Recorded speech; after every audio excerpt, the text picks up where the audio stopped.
benim sol yanım, ben senin dayağın. Sen benim sevgi bağım, ben senin eşk payın. Bu kalbim sana emanet sevdalım.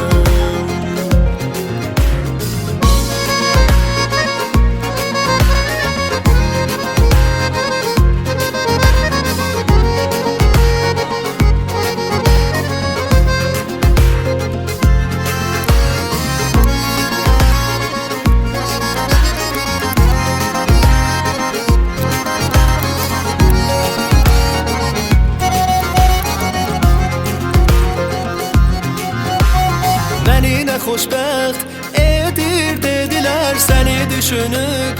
Gülümsədim mən həyatımın en güzel təsadüfü sən. Sən idin arzum, istəyim, diləyim səni